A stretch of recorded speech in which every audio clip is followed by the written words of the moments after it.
27 दिसंबर 1999 दोपहर के 3 बजे कंधार, अफगानिस्तान। तालिबान का इलाका उस वक्त दुनिया की सबसे खतरनाक जमीन। एक छोटा सा इंडियन गवर्नमेंट का प्लेन उतरा, दरवाजा खुला और एक आदमी नीचे उतरे। साधारण कपड़े, कोई सुरक्षा नहीं, चारों तरफ तालिबान के लड़ाके थे। Tank, anti aircraft gun, AK-47 और उनके पीछे वो प्लेन खड़ा था जिसमें 176 जिंदगियां 3 दिनों से बंद थीं। उनका नाम था अजीत डोभाल, इंडिया के इंटेलिजेंस ब्यूरो के स्पेशल डायरेक्टर, जो अकेले उस जमीन पर उतरे थे जहां इंडिया का कोई दोस्त नहीं था। उनका एक ही मकसद था, उस प्लेन में बंद 176 लोगों को जिंदा वापस इंडिया लाना। लेकिन जो कीमत चुकानी पड़ेगी वो उस वक्त किसी को नहीं पता थी। 24 दिसंबर 1999 क्रिसमस की रात, काठमांडू से दिल्ली इंडियन एयरलाइंस IC-814, 176 लोग, एक आम सी फ्लाइट। शाम के 5:30 बजे प्लेन उड़ा और 35 मिनट तक सब ठीक रहा। फिर 5 लोग उठे, चेहरे ढके हुए, हाथों में नाइफ और ग्रेनेड। एक पैसेंजर ने हाईजैकर का हाथ पकड़ लिया। उनका नाम था रूपन कटियाल, जो अभी अभी अपने हनीमून से लौट रहे थे। उन्हें वहीं चाकू मार दिया गया। केबिन में चीखें थीं और 176 लोग समझ चुके थे कि ये फ्लाइट दिल्ली नहीं जाएगी। पायलट ने दिल्ली को कॉल किया, मेडे मेडे, IC-814 हाईजैक्ड। प्लेन मुड़ा और अमृतसर आया।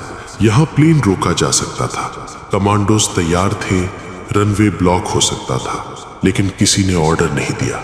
और 40 मिनट जमीन पर खड़े रहने के बाद वो प्लेन इंडिया की नाक के नीचे से निकल गया। वो मौका दोबारा नहीं आया। प्लेन अमृतसर से लाहौर गया, पाकिस्तान ने फ्यूल देने से मना कर दिया। फिर दुबई, फिर मस्कट, हर जगह प्लेन को उतरने दिया गया, लेकिन कहीं से कोई मदद नहीं मिली। आखिरकार 27 दिसंबर को प्लेन कंधार पहुंचा, तालिबान के कब्जे वाले अफगानिस्तान में।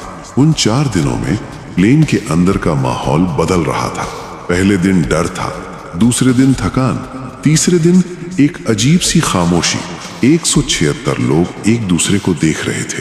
कोई रो नहीं रहा था, कोई चिल्ला नहीं रहा था, बस बैठे थे, जैसे अंदर से टूट जाने के बाद इंसान बैठ जाता है। हाईजैकर्स ने खाना दिया, कभी कभी पानी दिया, और हर कुछ घंटों में एक धमकी कि अगर डिमांड्स नहीं मानी गई तो प्लेन उड़ा देंगे।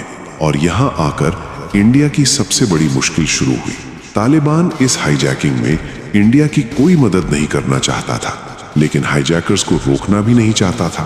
तालिबान के लिए ये एक पॉलिटिकल गेम था और 176 इंडियन पैसेंजर्स उस गेम के मोहरे थे।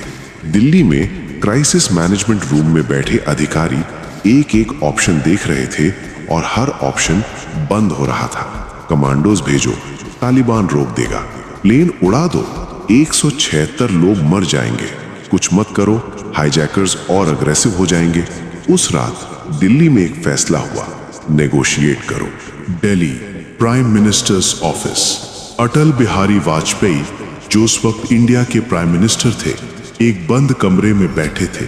सामने थी 176 फैमिलीज की लिस्ट, नाम, उम्र, घर के पते।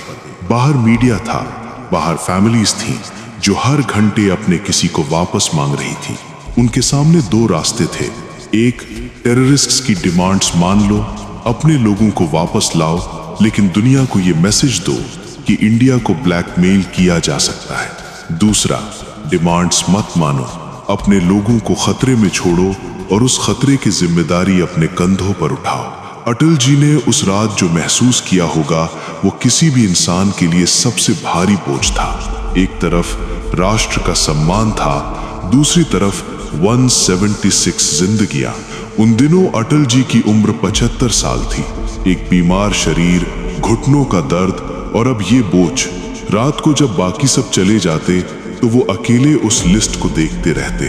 176 नाम। उनके पास ताकत थी, लेकिन रास्ता नहीं था, और यही एक नेता के लिए सबसे बड़ी बेबसी होती है। 27 दिसंबर 1999 डोभाल कंधार पहुंचे। तालिबान के अधिकारियों ने उनकी टीम को एक छोटी सी जगह दी, एक कमरा, एक वायरलेस सेट और बाहर तालिबान के लड़ाके। नेगोशिएशन शुरू हुई, लेकिन ये कोई नॉर्मल नेगोशिएशन नहीं थी। हाईजैकर्स की तरफ से डिमांड्स आईं, $200 मिलियन कैश और 36 टेररिस्ट्स की रिहाई। उनमें से एक नाम था जो बार बार आ रहा था, मसूद अजहर। डोभाल ने वायरलेस पर हाईजैकर्स से बात की, शांत आवाज में, बिना किसी पैनिक के। उनका काम था डिमांड्स को कम करना, एक एक करके। नेगोशिएशन का असली खेल ये नहीं था कि डिमांड्स कम करवाओ, असली खेल था हाईजैकर्स को ये एहसास दिलाना कि उनके पास वक्त है, जबकि वक्त असल में खत्म हो रहा था। डोभाल हर बातचीत को लंबा खींचते, एक डिमांड पर घंटों बहस करते। जब हाईजैकर्स थकते तो एक छोटी सी रियायत देते, और जब वो रियायत से खुश होते तो अगली डिमांड पर फिर घंटों। ये दिमाग का खेल था और डोभाल इसमें माहिर थे। लेकिन एक चीज थी जो डोभाल कंट्रोल नहीं कर सकते थे, दिल्ली का प्रेशर। हर रात दिल्ली से एक कॉल आती, कितना हुआ, कब होगा, फैमिली सड़कों पर है, मीडिया चिल्ला रहा है, और हाईजैकर्स ये सब जानते थे। आईएसआई उन्हें minute to minute Indian media की अपडेट्स दे रहा था, कौन सा चैनल क्या कह रहा है, दिल्ली में कितना प्रेशर है, फैमिलीज क्या मांग रही हैं। हाईजैकर्स नेगोशिएशन टेबल पर बैठकर डोभाल को इंडिया का प्रेशर दिखा रहे थे। जब डोभाल नेगोशिएशन टेबल पर बैठते तो सामने वाले को पता था कि इंडिया कितना टूटा हुआ है। 7 दिन डोभाल हर सुबह उठते, वायरलेस पर बात करते, डिमांड्स कम करवाते और रात को एक रिपोर्ट दिल्ली भेजते। $200 मिलियन की डिमांड हट गई। 36 टेररिस्ट्स की लिस्ट 36 से घटकर 20 पर आई, 20 से 10 पर आई, लेकिन एक नाम नहीं हटा, मसूद अजहर। उन दिनों डोभाल के चारों तरफ तालिबान के लड़ाके थे। कोई बैकअप नहीं, कोई कमांडो नहीं, कोई सेफ एग्जिट नहीं। अगर हाईजैकर्स ने कुछ कर दिया तो उनकी टीम के पास भागने की कोई जगह नहीं थी। और दिल्ली में अटल जी पर प्रेशर हर दिन बढ़ रहा था। 31 दिसंबर आ रही थी, हाईजैकर्स ने डेडलाइन दे दी थी, उसके बाद वो पैसेंजर्स को नुकसान पहुंचाने लगेंगे। 176 फैमिलीज टेलीविजन के सामने बैठी थी, हर ब्रेकिंग न्यूज पर कांपती हुई। उन फैमिलीज में एक थी रूपन कटियाल की नवविवाहित पत्नी, जो नहीं जानती थी कि उनके पति प्लेन में जिंदा है या नहीं। वो हर रात टीवी के सामने बैठती थी, हर ब्रेकिंग न्यूज पर उठती थी और हर बार स्क्रीन पर कांधार का नाम देखकर दिल थाम लेती थी। उनके पति उस प्लेन में चाकू खाकर भी जिंदा थे, लेकिन ये बात उन्हें कोई नहीं बता सकता था। ये सिर्फ एक औरत की कहानी नहीं थी, ऐसी 176 कहानियां थी। 176 घर, 176 परिवार, सब एक साथ टूट रहे थे। 31 दिसंबर 1999 अटल जी ने अपनी कैबिनेट बुलाई। सामने 3 नाम थे, मसूद अजहर, उमर शेख और मुश्ताक जरगर। 3 टेररिस्ट्स जिन्हें छोड़ने की मांग थी। कैबिनेट जानती थी कि ये तीनों कितने खतरनाक थे, इन्हें छोड़ना एक बड़ी गलती होगी। लेकिन कैबिनेट ये भी जानती थी कि 176 लोग उस प्लेन में थे। अटल जी देर तक चुप रहे, फिर उन्होंने धीरे से कहा, हमारे पास कोई रास्ता नहीं है, वो 3 टेररिस्ट्स रिहा किए जाएंगे। उस रात जो फैसला हुआ वो इंडिया के लिए सबसे भारी फैसलों में से एक था। डोभाल को जब ये बताया गया तो उन्होंने कुछ नहीं कहा, बस एक लंबी चुप्पी थी। उस रात के फैसले का बोझ शायद सबसे ज्यादा एक ही इंसान ने उठाया।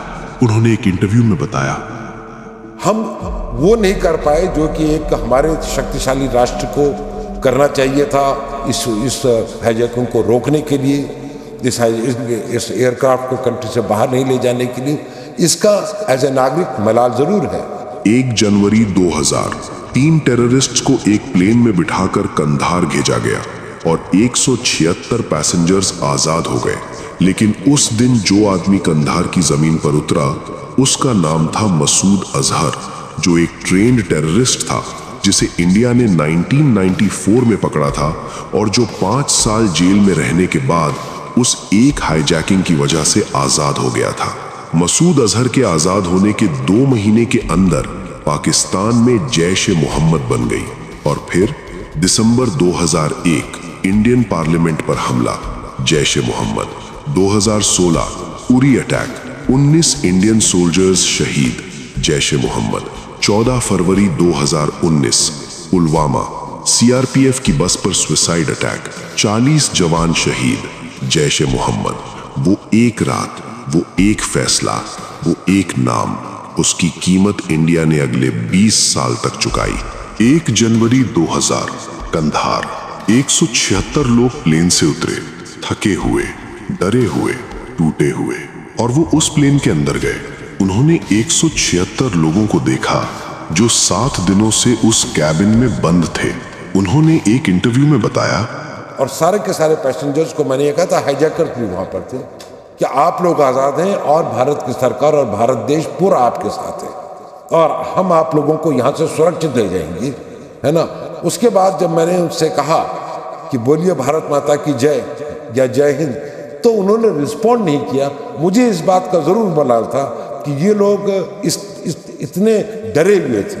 वो खामोशी सिर्फ डर की नहीं थी, वो उस थकान की खामोशी थी जो इंसान को तब होती है जब वो 7 दिन तक ये नहीं जानता कि वो घर लौटेगा या नहीं।